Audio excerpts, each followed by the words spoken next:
Halo semuanya, perkenalkan nama saya Farizi Bakri. Saya berasal dari Universitas Maritim Raja Ali Haji, jurusan Teknik Informatika, Fakultas Teknik dan Teknologi Kemaritiman. Saat ini saya berada di semester 5. Nah, saat ini saya ingin mengikuti Google Brand Ambassador. Saya diminta untuk menjawab 4 pertanyaan yang sudah diberikan. Saya akan menjawab jawaban pertama. Inovasi apa yang dari Google yang paling bermanfaat? Menurut saya pribadi, inovasi Google yang paling bermanfaat itu adalah Google Gemini dan Google Cloud. Kenapa demikian? Sebagai mahasiswa, saya mempelajari teknologi.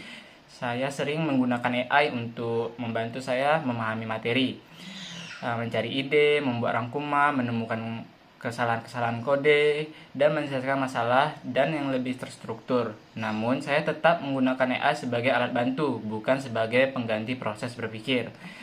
Selain itu, saya juga merasakan manfaat dari Google Cloud melalui Google Skill dan Boost di Quizilab. Nah, saya selain itu juga mengikuti Google Arcade.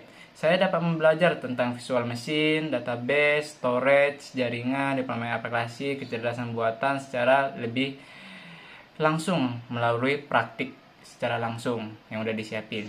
Jika terpilih sebagai Google Brand Ambassador, saya ingin membagikan pengalaman tersebut melalui workshop sederhana, quiz sharing session, dan komunitas belajar. Saya ingin mengajarkan mahasiswa cara menggunakan Google AI secara efektif, aman, dan bertanggung jawab.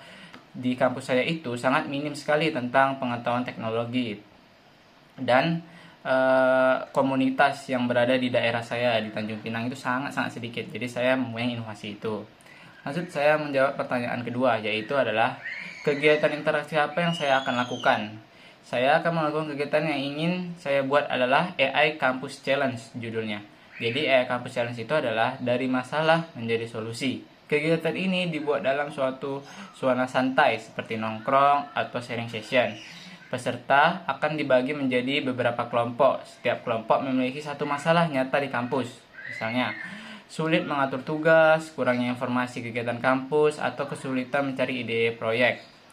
Selain itu, peserta menggunakan Google Gemini untuk membantu menganalisis masalah mereka. Jadi AI itu tidak hanya membantu permasalahan di dunia IT, tapi masalah kita juga bisa diselesaikan, mencari ide solusi, dan membuat merancang sederhana.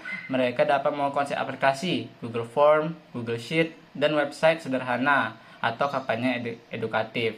Setiap kelompok kemudian melakukan presentasi singkat selama beberapa menit. Mereka menjelaskan masalah, solusi, dan bagaimana Google AI membantu proses tersebut.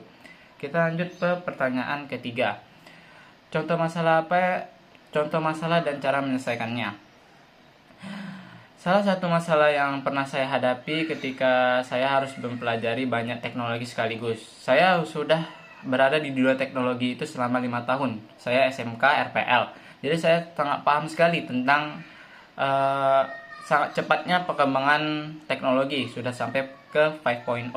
Nah, seperti program, jaringan, database, dan Google Cloud, kecerdasan buatan itu sangat cepat sekali, kayak angin yang berlalu. Tiba-tiba Gemini udah 3.7 flash. Nah, saya sering juga menemukan error ketika mengerjakan praktik Quizilab. Nah, contohnya project Google Cloud lah. Tertukar, penulisan belum tersedia, region salah, atau konfigurasi yang tidak sesuai. Awalnya saya mencari solusi secara melalui website seperti Reddit, habis itu ke Facebook gitu-gitulah. Semenjak adanya Gemini, saya sangat terbantu dari mulai pemecahan masalah. Lagi juga Gemini itu belajar dari data-data kita. Nah, itu yang membuat Gemini itu bagus cara menyelesaikannya. Kita masuk ke keempat, dampak yang ingin diciptakan. Jika saya terpilih sebagai Google Brand Ambassador, saya ingin menciptakan lingkungan kampus sebagai yang lebih terbuka terhadap teknologi dan AI. Saya ingin membantu mahasiswa memahami Google Gemini, Google Cloud, dan teknologi lainnya melalui kegiatan yang lebih praktis dan mudah diikuti. Saya juga ingin membantu komunitas belajar agar mahasiswa dapat saling membantu ketika memahami kesulitan. Selain itu, saya ingin mendorong mahasiswa membuat proyek dan portofolio. Dengan begitu, mereka tidak hanya dapat pengetahuan, tetapi juga memiliki karya yang dapat digunakan mengikuti lomba, magang, organisasi, dan mencari pekerjaan. Sekian dari saya, bye-bye.